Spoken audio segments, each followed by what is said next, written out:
No niin, moikka. Moikka. Mitäs sulle kuuluu?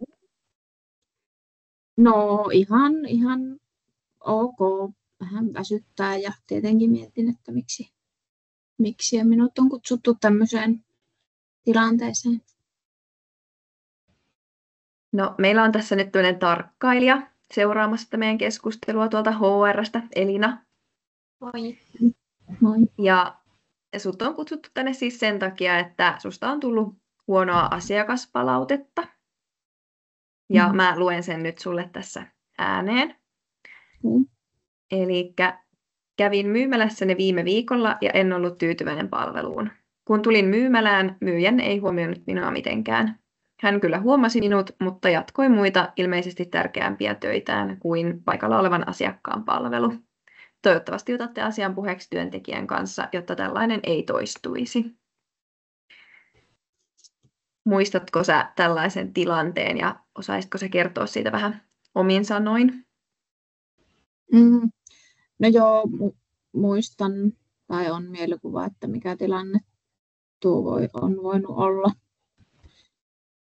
Ja no on ollut viime päivinä tosi väsynyt ja tullut nukuttua tosi huonosti. Ja on ollut niin kuin jaksaminen koetuksella ihan töissäkin sitten.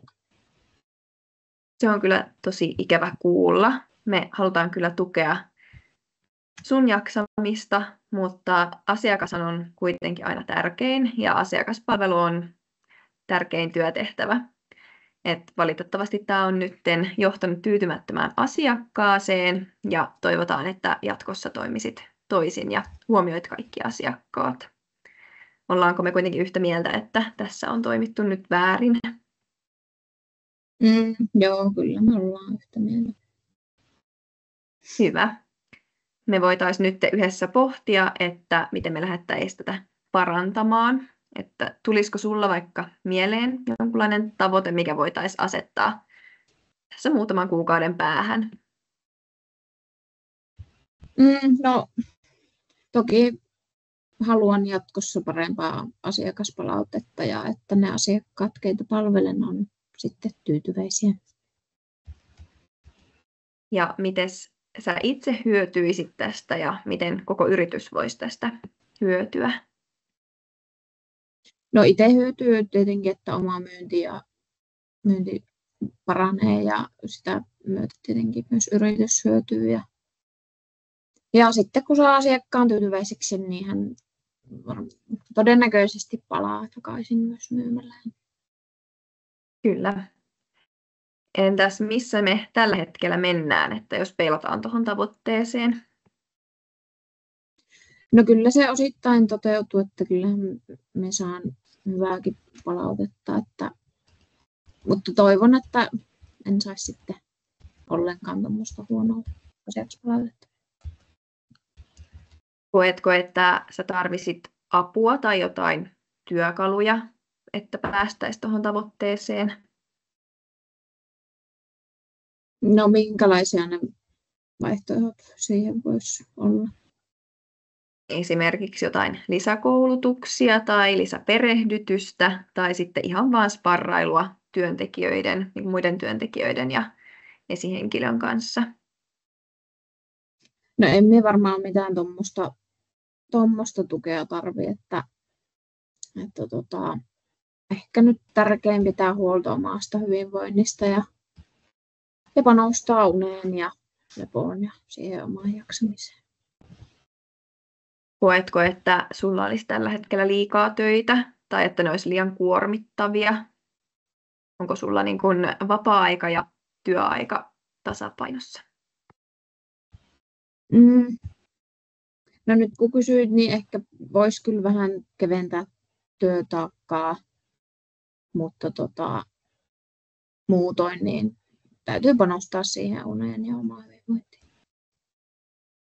Joo, me voidaan ehdottomasti keskustella myöhemmin lisää noista työvuoroista, että uskon, että onnistuu kyllä kevennys siinä. Miten me edetään nyt tästä eteenpäin, että millaisella aikataululla nämä muutokset tulisi tapahtua?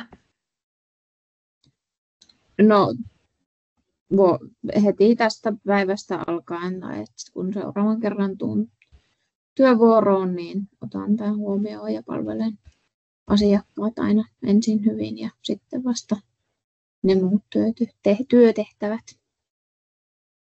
Mistä tiedät sitten, että asiat on edennyt halutusti ja miten mä voisin auttaa sua siinä?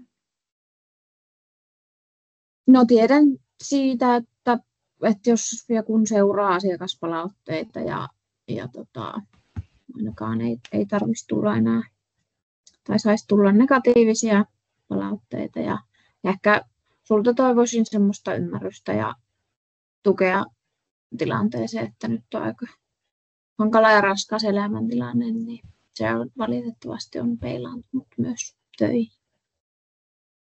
Totta kai tuen ihan parhaani mukaan ja ymmärrän tilanteen.